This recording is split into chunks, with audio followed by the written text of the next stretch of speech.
Dear student, आज हम revision work अपना कर रहे हैं। चैप्टर फर्स्ट से स्टार्ट कर रहे हैं। The name of the chapter is real number, जिसके अंदर हमने यूज़ किया था यूक्लिड डिवीज़न लेमा। वो 9th जो चैप्टर हमने स्टार्ट किया था उसको एक बार वहीं छोड़ दीजिए, बाद में जुलाई के अंदर हम उसे करेंगे। अब इसी के अंदर यूक्लिड डिवीज़न लेमा या फिर इसका जो सेकंड नेम है, सेकंड नेम के अंदर क्या होता है, इसमें से एल्गोरिदम वर्ड मिलता है हमें। बात एक ही है, इसमें से यूक्लिड डिवीज़न लेमा हो चाहे एल्गोरिदम। पहले हम इसी के रूल्स के बारे में देख रहे हैं। जब तक अपना रूल्स क्लियर नहीं हो जाता तब तक अपना वर्क भी आगे कंप्लीट नहीं होगा। तो रूल्स के लिए सबसे पहले जो यूज़ किया जाता है वो किसके लिए किया जाता है, टू फाइंड HCF यानी कि हाईएस्ट कॉमन फैक्टर। इसका जो यूज़ किया जाता है यूक्लिड डिवीज़न लेमा के लिए, तो हाईएस्ट कॉमन जो फैक्टर है इसको फाइंड आउट के लिए किया जाता है।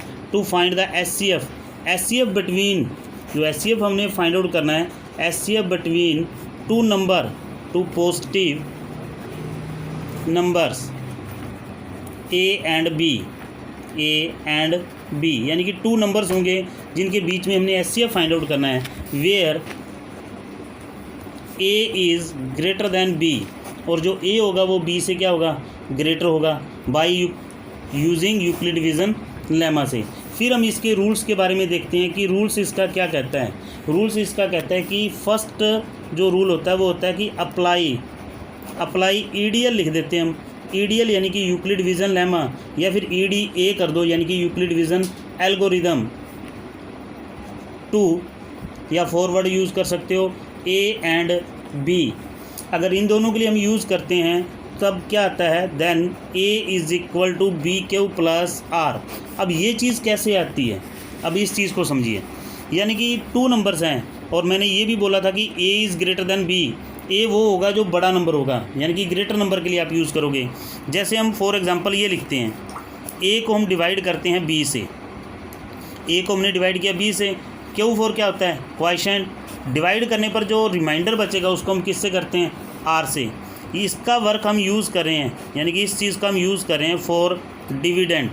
ये अपने लिए डिविडेंड है, ये अपने लिए वर्क किसका करेगा, डिवाइज़र के लिए। ये डिवाइज़र के लिए हो गया और ये क्वोशिएंट हो गया। R4 होता है रिमाइंडर के लिए, R4 रिमाइंडर के लिए हम यूज़ करते हैं। यानी कि जब हम फॉर्मूला यूज़ किया करते थे कि dividend is equal to divisor multiply quotient, plus हम यूज़ करते थे फॉर रिमाइंडर के लिए, ये फॉर्मूला होता था। आज डिविडेंड को मैंने क्या लिखा है, यानी कि A लिखा है, डिवाइज़र क्या अपना B है तो ये B लिख दिया, Q4 quotient and R4 reminder, ये अपना फॉर्मूला बन गया। A is equal to BQ plus R के लिए वही चीज़ हमने यहाँ पर लिखी है कि A is equal to BQ plus R। लेकिन एक चीज़ देख लेना, R की भी कंडीशन होती है, R is equal to and greater than 0 but less than B होता है। इस चीज़ को भी ध्यान में रख लेना। जो R होता है यानी कि R फॉर द रिमाइंडर 0 भी हो सकता है जब कंप्लीट डिवाइड हो जाए, अदरवाइज़ 0 से क्या होगा, ग्रेटर होगा, ये ग्रेटर का सिंबल हो गया। बट लेस देन B का मीनिंग होगा हमेशा डिवाइजर से छोटा होता है रिमाइंडर, इस चीज़ को ध्यान में रख लो। रिमाइंडर से कभी बड़ा नहीं होता, रिमाइंडर से हमेशा छोटा रहता है। अच्छा, अब नेक्स्ट जो सेकंड चीज़ होती है वो क्या चीज़ है, फर्स्ट स्टेप तो हमने कर लिया, यानी कि अप्लाई किया EDL for A and B, then A is equal to क्या आएगा, BQ प्लस R। ऐसी कंडीशन में हो सकता है कि जब हमने फर्स्ट टाइम ही किया तो अपनी डिवाइड कंप्लीट होगी। If R is equal to 0 तो देन यहाँ से B जो होगा वो अपना HCF होगा, then B is the HCF।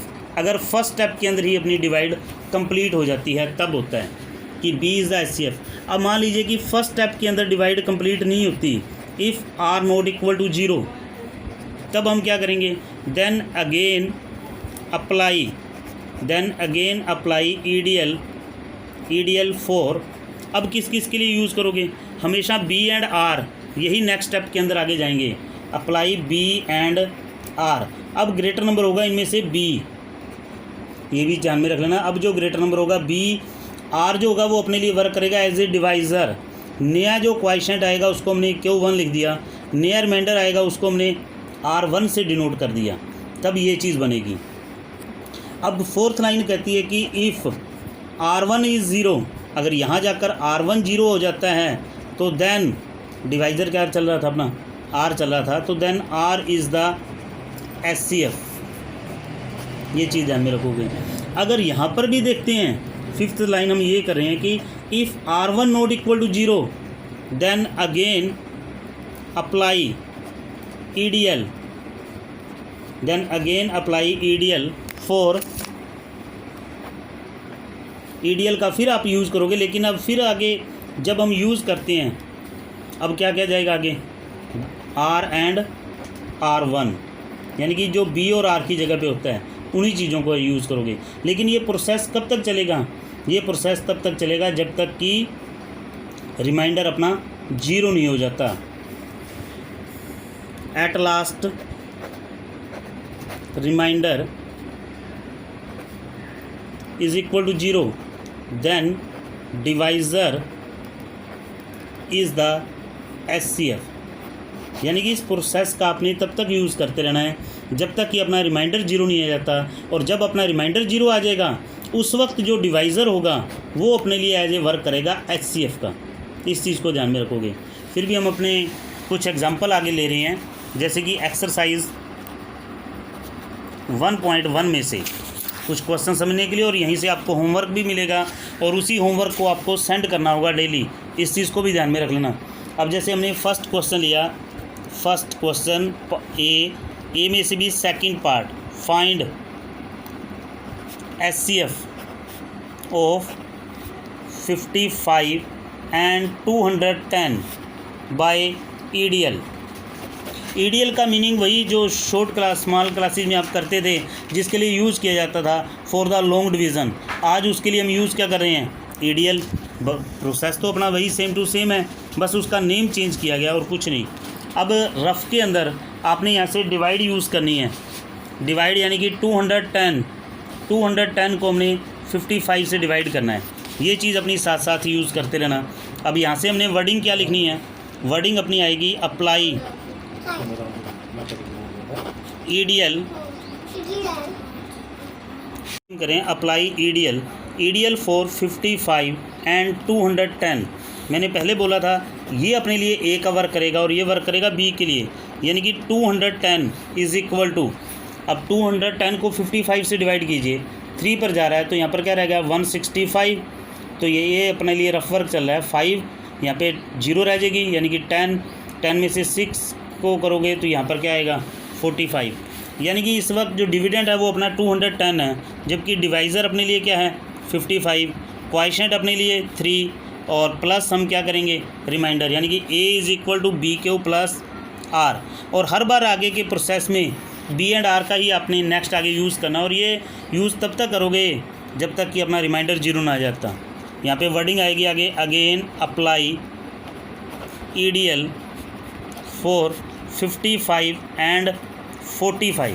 अब आपने 55 को डिवाइड करना है 45 से, 1 से करोगे तो ये आ जाएगा इसमें से 10, यानी कि 55 को डिवाइड किया, यानी कि डिवाइज़र था अपना 45, क्वॉशेंट था 1 और रिमाइंडर क्या अपने लिए 10। अभी भी अपना रिमाइंडर 0 नहीं आया तो एक प्रोसेस आगे और चलेगा। फिर आगे 1 चले 2 चले, again apply EDL for B and R को चेक करना आपने।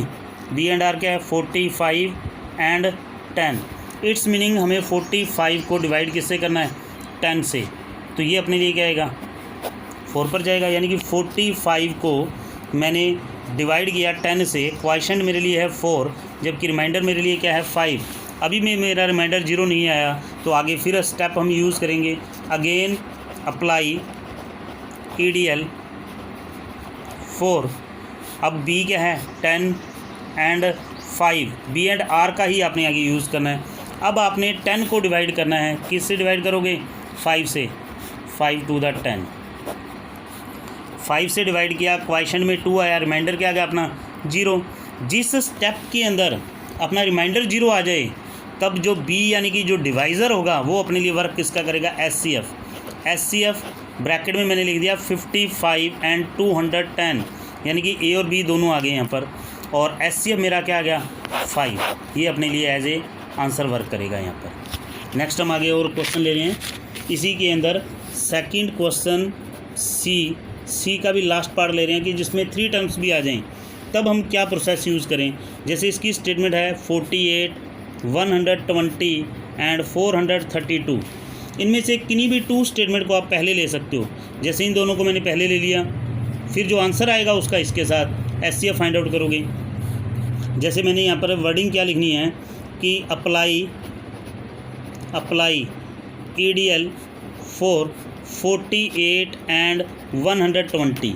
तो बड़ा कौन सा अब इन दोनों में से? 120 को 48 से डिवाइड करोगे, क्लियर सी बात है। 3 से करोगे तो 2 आएगा 44, यानी कि 11 बन जाएगा, ये 14 तक पहुंच जाएगा, 14 तक।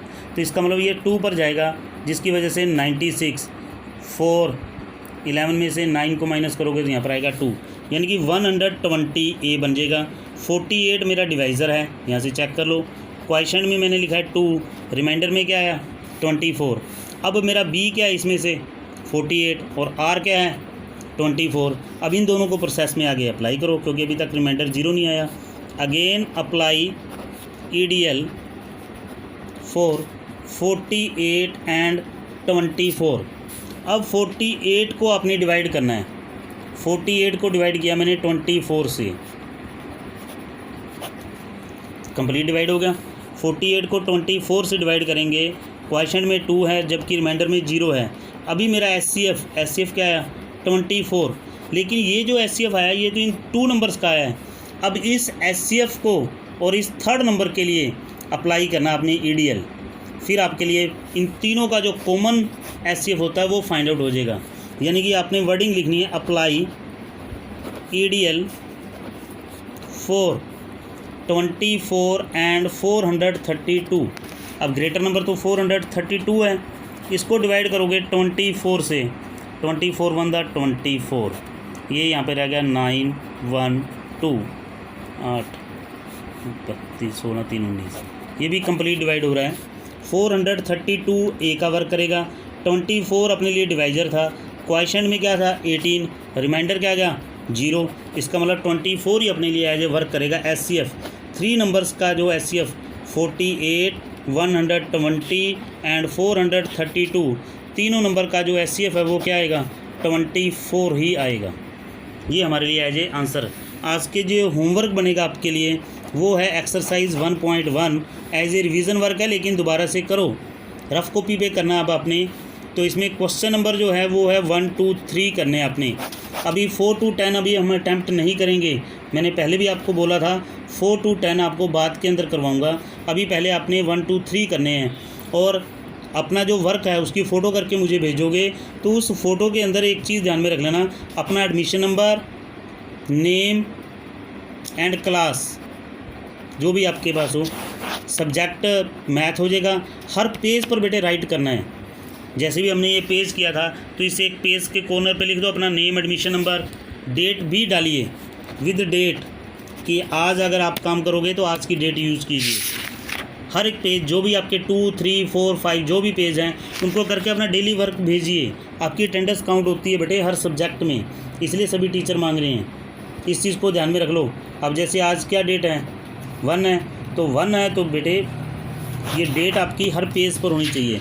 जैसे इस पेज पर थी तो इस पेज के एक कॉर्नर पर हमने डेट अपनी मेंशन कर दी, तो डेट मेंशन करके इसके साथ ही अपना एडमिशन नंबर मेंशन कर दो। ज़्यादा से ज़्यादा क्लास मेंशन मत करो, चाहे एडमिशन नंबर, डेट, ये करना आपके लिए कंपलसरी है हर सब्जेक्ट में, और हर सब्जेक्ट टीचर के पास अपना वर्क भेजिए। Thank you and have a nice day.